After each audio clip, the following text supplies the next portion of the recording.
बिस्मिल्लाहिर्रहमानिर्रहीम। अस्सलाम वालेकुम व्यूअर्स, जो भी हमें फ़ेसबुक में देख रहे हैं। आज हमारा लाइव जो फेसबुक का शो है, जिस तरह पहले मैंने बताया था अपने पहले जो लास्ट शो हुआ था कि आज हम इनोवेटिव वीज़ा और स्टार्टअप वीज़ा के हवाले से बात करेंगे। जनरल जो उसकी रिक्वायरमेंट्स हैं या क्या है वो। अगर आप हमारा फेसबुक पेज फॉलो करते हैं तो वक्तन फ़वक्तन मैं लाइव शोज़ करता हूँ मुख्तलिफ़ इमिग्रेशन टॉपिक्स पे, ताकि लोगों को इसमें ज़्यादा से ज़्यादा हेल्प हो सके। मेरे लिए पॉसिबल नहीं होता कि जो आप इसी वक्त मुझे सवाल जो भेज रहे हैं तो उसका जवाब दे सकूं, लेकिन अगर आप भेजेंगे सवाल तो इंशाल्लाह बात को जब भी मौका मिलेगा मैं या मेरे ऑफिस से कोई आपको रब्ता करके बताएगा। जैक सोलिसिटर्स, अगर आपने कॉल करना हो और बात करनी हो तो वो भी आप हमें कर सकते हैं। तो आज का जो टॉपिक है स्टार्टअप वीज़ा, जैसे कि अगर आप को थोड़ा बहुत अगर मालूम है तो पहले टियर 1 एंटरप्रेन्योर हुआ करता था, बिजनेस वीज़ा हुआ करता था उन लोगों के लिए जो कि आउट ऑफ ईयू से आके यहाँ पे अपना बिजनेस इस्टेब्लिश करना चाहते थे, इन्वेस्टमेंट करना चाहते थे, और यहाँ पे उस बेसिस पे उनको वीज़ा मिलता था। उसमें फिर काफ़ी स्ट्रिक्टनेस हुई। पिछले कुछ अर्सा पहले ये गवर्नमेंट ने स्टार्टअप वीज़ा और इनोवेटर वीज़ा के हिसाब के नाम से दो कैटेगरीज निकाली। ये भी इसी हवाले से हैं उन लोगों के लिए कि जो यहाँ पे आके बिज़नेस यहाँ पे सेटल होना चाहते हैं, बिज़नेस वीज़ा करना चाहते हैं। ऑल्दो के पहले 200,000 पाउंड्स की रिक्वायरमेंट हुआ करती थी टियर 1 एंटरप्रेन्योर और बिजनेस वीज़ा के हवाले से, और इसको कम करके अभी 50,000 कर दिया गया इनोवेटर वीज़ा पे।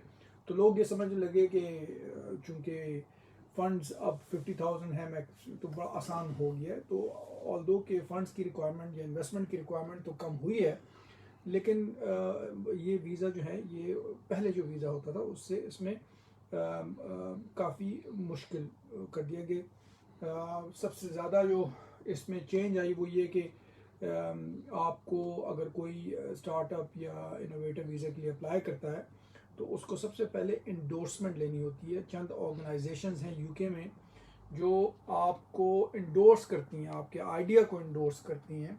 अगर वो आपको इंडोर्स कर दें, आपके आइडिया या बिजनेस प्लान को इंडोर्स कर दें, तो फिर होम ऑफिस आपको वीज़ा देता है। फिर आप एप्लीकेशन करते हैं होम ऑफिस में वीज़ा की। तो ये बड़ा फ़र्क है।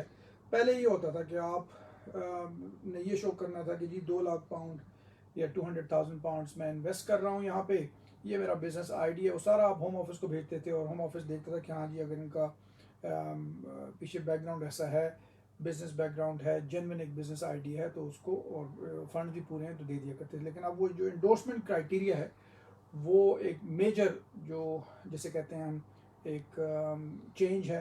पहले जो वीज़ा दिया करते थे और उसकी वजह से काफ़ी मुश्किल है। दो मुख्तलिफ वीज़ा, स्टार्टअप और इनोवेटर, दो कैटेगरीज हैं। स्टार्टअप जनरली स्पीकिंग उन लोगों के लिए है जिनका बिजनेस में इतना एक्सपीरियंस नहीं है, न्यू एंट्रेंट्स हैं, फर्स्ट टाइम यहाँ पे बिजनेस अपना स्टार्ट कर रहे हैं। और इस स्टार्टअप वीज़ा में किसी किस्म की जो इन्वेस्टमेंट की कोई रिक्वायरमेंट नहीं है। इनोवेटिव वीज़ा में 50,000 मिनिमम 50,000 की रिक्वायरमेंट है, लेकिन इसमें जो स्टार्टअप वीज़ा है इसमें किसी किस्म की फंड्स की या इन्वेस्टमेंट की कोई रिक्वायरमेंट नहीं है। आपका बस ये है कि बिज़नेस जो आइडिया है वो कोई नया आइडिया होना चाहिए, और उसके अलावा वायबल आपका जो है वो प्लान होना चाहिए। किसी को लगे कि एक तो जेन्युइन प्लान है, वायबल प्लान है कि ये बिज़नेस आइडिया चल सकता है, और कोई इनोवेशन होनी चाहिए, कोई उसमें ऐसी चीज़ होनी चाहिए जो बाकियों से मुख्तलिफ हो, एक अच्छा आइडिया। उसको वो फिर जो इंडोर्समेंट बॉडीज़ हैं, मुख्तलिफ ऑर्गेनाइजेशन, आप अपना बिजनेस जब प्लान बनाते हैं आप उनको भिजवाते हैं, वो फिर इसको इंडोर्स करती हैं। अगर आपको इंडोर्समेंट मिल जाती है तो फिर आप इस वीज़े के लिए अप्लाई कर सकते हैं। यही चीज़ जो है इनोवेटिव वीज़ा में भी होता है। फ़र्क ये है कि इसमें आपकी कोई इन्वेस्टमेंट ज़रूरी नहीं है कि मिनिमम इन्वेस्टमेंट हो। आप इस वीज़ा पे, जो स्टार्टअप वीज़ा है, इस पे आपको सिर्फ 2 साल का वीज़ा मिलता है, और 2 साल के बाद इस वीज़े को आप एक्सटेंड नहीं कर सकते, आपको स्विच करना पड़ेगा किसी भी कैटेगरी में। और जो जो जो आइडिया है इसमें वो ये है कि लोग यहाँ पे स्टार्टअप वीज़ा पे स्टार्ट करें और फिर 2 साल बाद स्विच करें तो इनोवेटिव वीज़ा में चले जाएं, क्योंकि इनोवेटिव वीज़ा में जो है वो आप इनडेफिनेट के लिए क्वालिफाई कर सकते हैं और उसमें एक्सटेंशन भी हो सकती है। लेकिन स्टार्टअप वीज़ा जो है उसमें आपको इनिशियली 2 साल का मिलेगा जो कि नॉन एक्सटेंडेबल है। इसको स्विच जो है वो बहरहाल किया जा सकता है। जो बेसिक रिक्वायरमेंट इसमें है, मैंने कहा ना कि फ़ंड्स की तो कोई रिक्वायरमेंट, इन्वेस्टमेंट की रिक्वायरमेंट नहीं है, लेकिन आपको अपने मेंटेनेंस फंड्स जो हैं वो शो करने पड़ते हैं जो कि 945 पाउंड्स हैं, जो आपके अकाउंट में मिनिमम 3 मंथ से आपके अकाउंट में होने चाहिए। आप अपने फैमिली मेम्बर्स को भी इसमें ला सकते हैं, वो भी आप पे डिपेंडेंट हो सकते हैं, उनके लिए जो है भी वो मेंटेनेंस की रिक्वायरमेंट है जो कि अकाउंट में होने चाहिए। 3 महीने के लिए इंग्लिश की जो रिक्वायरमेंट है दोनों में, स्टार्टअप वीज़ा में और इनोवेटिव वीज़ा में, दोनों में जो है वो दोनों में B2 की इंग्लिश की रिक्वायरमेंट है।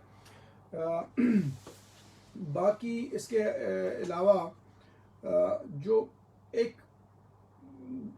अच्छी चीज़ है स्टार्टअप वीज़े की वो ये है कि कोई स्टूडेंट भी यहाँ पे, जो कोई यहाँ पे आए हुए हैं स्टूडेंट, वो स्टूडेंट वीज़ा से टियर 4 वीज़ा से स्टार्टअप वीज़ा पे स्विच कर सकते हैं। इनोवेटिव वीज़ा में ये नहीं हो सकता। इनोवेटिव वीज़ा में जो टियर 4 जो है यानी कि जो स्टूडेंट हैं वो स्विच नहीं कर सकते। तो स्टूडेंट्स जो हैं वो स्टार्टअप वीज़ा पे स्विच करके और बाद को इनोवेटिव वीज़ा की तरफ जा सकते हैं, अदरवाइज नहीं। बाकी विजिटर वीज़ा पे अगर कोई आया हो तो वो भी स्विच कर सकता है स्टार्टअप वीज़ा पे, लेकिन उसके लिए पहले उनके पास वो सपोर्टिंग लेटर होना चाहिए, इंडोर्सिंग बॉडी जो है उनका। अब जो यहाँ तक देखें इंडोर्समेंट बॉडीज़ हैं, जो ऑर्गेनाइजेशंस हैं, उनका ताल्लुक है, तो अगर आप देखें तो इसमें चंद ऑर्गेनाइजेशंस हैं जिनको गवर्नमेंट ने अथॉरिटी दी है कि वो इंडोर्समेंट दे सकती हैं।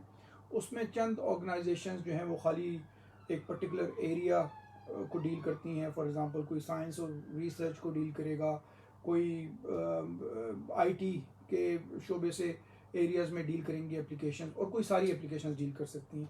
बहुत ज़्यादा ऑर्गेनाइजेशंस ऐसी हैं जो कि उनका ये है कि आप उनसे कांटेक्ट करें, उनके फिर ट्रेनिंग प्रोग्राम्स हैं वो आप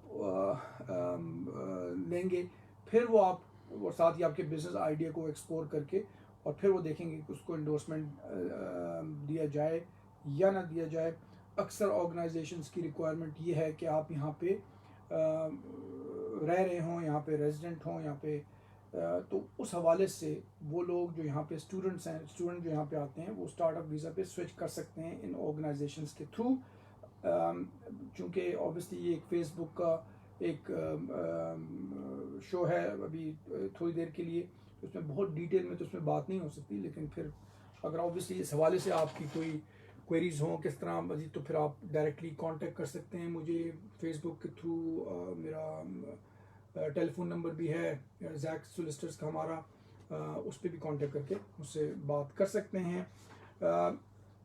जहाँ तक इनोवेटर वीज़ा का ताल्लुक है तो उसमें जैसे कि मैंने बताया था कि 50,000 पाउंड्स की इन्वेस्टमेंट की रिक्वायरमेंट है। स्टार्टअप वीज़ा में कोई नहीं है, 50,000 पाउंड की इन्वेस्टमेंट की रिक्वायरमेंट है, अनलेस कि आपको पहले स्टार्टअप वीज़ा मिला हो और बाद को फिर आप उसमें स्विच कर रहे हो, आपका बिजनेस ऑलरेडी एस्टेब्लिश हो।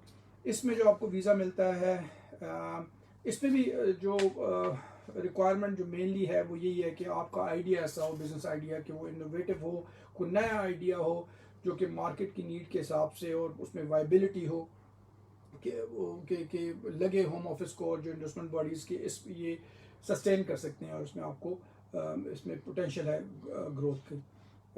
इनिशियली 3 साल का वीज़ा इनोवेटिव वीज़ा में मिलता है और उसके बाद आपको मज़ीद 3 साल के लिए एक्सटेंड कर सकते हैं और आप सेटलमेंट के लिए भी क्वालिफाई किया जा सकता है इसमें।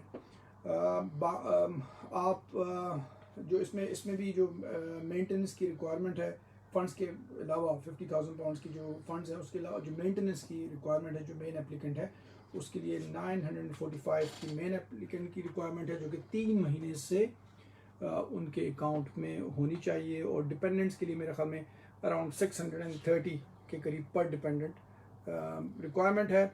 इंग्लिश B2 इसके लिए भी वही रिक्वायरमेंट है। B2 स्टार्टअप के लिए भी है, इनोवेटर वीज़े के लिए भी है। लेकिन जैसा कि मैंने कहा है, शुरू में मैंने बताया था कि इनोवेटर और स्टार्टअप में ज़रा फ़र्क ये है, एक तो इनोवेटर वीज़ा जो है वो जो एक्सपीरियंस बिजनेसमैन है उनको ज़्यादा सूट करता है। 50,000 की इन्वेस्टमेंट मिनिमम रिक्वायरमेंट है। स्टार्टअप वीज़ा में किसी किस्म की कोई रिक्वायरमेंट नहीं है कि मिनिमम फंड्स के हवाले से। जहाँ तक इसमें ताल्लुक़ है स्विच करने का, अगर आप यहाँ पे टियर 4 या किसी उस कैटेगरी में हैं तो उससे आप स्विच नहीं कर सकते। जैसे कि मैंने कहा था कि स्टार्टअप वीज़ा में अगर आप स्टूडेंट भी हैं यहाँ पे स्विच कर सकते हैं, लेकिन स्टूडेंट यहाँ पे इनोवेटर वीज़ा पे स्विच नहीं कर सकते। अगर आपके पास टियर 2 वीज़ा है यानी कि वर्क परमिट वगैरह है तो उसमें, या ग्रेजुएट एंटरप्रेन्योर वीज़ा या इस तरह की चंद जो कैटेगरीज है उससे स्विच कर सकते हैं। आप विजिटर वीज़ा पे भी यहाँ पे आए हैं तो आप इनोवेटर वीज़ा पे स्विच कर सकते हैं, लेकिन उसकी कंडीशन ये है कि आपके पास सपोर्टिंग लेटर होना चाहिए ऑलरेडी एंडोर्सिंग बॉडी से, और आप यूके फंड्स लेने के लिए आए हो, क्योंकि अक्सर जो एंडोर्सिंग बॉडीज़ हैं वो फंड्स भी प्रोवाइड करती हैं अगर उनको लगे कि आपका आइडिया ऐसा है कि जिसमें पोटेंशियल है आइडिया में। तो ये जो बेसिक मालूमात थी दोनों स्टार्टअप और इनोवेटर वीज़ा के हवाले से। ऑब्वियसली एक छोटी सी वीडियो में ये पॉसिबल नहीं होता कि बहुत डिटेल में आपके जो कंसर्न्स हैं या क्वेश्चंस हैं या डिटेल में उससे बात किया जा सके। आप जैसे कि मैंने कहा है, आप इसमें हमें रब्ता कर सकते हैं, डायरेक्ट ऑफिस कांटेक्ट कर सकते हैं, ईमेल कर सकते हैं, तो हम केस बाय केस आपको इसमें गाइड कर सकते हैं। एक और जो इम्पोर्टेंट कैटेगरी है स्टार्टअप और इनोवेटर वीज़ा के अलावा, ख़ास तौर पे पाकिस्तान या out of UK, out of EU से जो लोग आना चाहते हैं, जो बिजनेसमैन है या बिजनेस कम्युनिटी है, एक और बड़ी इम्पोर्टेंट कैटेगरी है representative of overseas business visa, जिसको सोल रिप्रेजेंटेटिव भी आम लफ्ज़ों में कहा जाता है।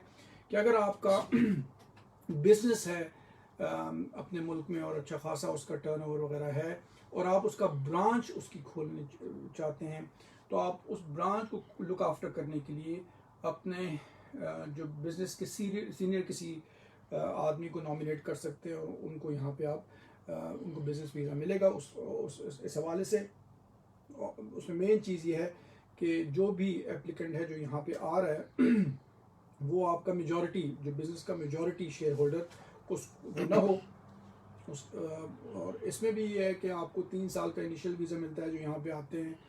उसके बाद मज़ीद 2 साल के लिए वो एक्सटेंड हो जाता है और 5 साल बाद फिर आप इनडेफिनिट के लिए अप्लाई कर सकते हैं।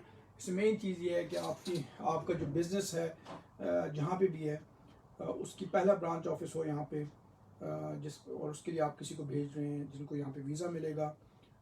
उसके अलावा आपका क्रेडिबल जेन्युइन बिज़नेस होना चाहिए। आपका पूरा रिकॉर्ड, अकाउंट्स वगैरह होम ऑफिस वो देखेंगे कि कितना आपका बिज़नेस और क्या ज़रूरत है आपको यहाँ पे एक्सपेंड करने के लिए, ब्रांच ऑफिस करने के लिए। उसका बाकायदा बिज़नेस प्लान वगैरह होगा जिस तरह के स्टार्टअप वीज़ा में है, इनोवेटर वीज़ा में है। और ये सारी सर्विसेज जो हैं इसमें गाइडेंस हम आपको दे सकते हैं डिपेंडिंग आपके अपने बिज़नेस की क्या सिचुएशन है। तो आज ये छोटा सा जो वीडियो था ज़्यादातर बिज़नेस के हवाले से, इनोवेटर, स्टार्टअप और सोल रिप्रेजेंटेटिव के हवाले से था। उम्मीद करता हूँ कि आपको इसका इंशाल्लाह फ़ायदा होगा। जैसा कि मैंने कहा है, ये एक छोटा सा वीडियो है जिसमें मैंने ब्रीफली जो जितना पॉसिबल है आपको बताया है। अगर आप चाहें तो मुझसे और या हमारे ऑफिस से डिटेल में रब्ता कर सकते हैं। Thank you very much. All the best from Zack solicitors.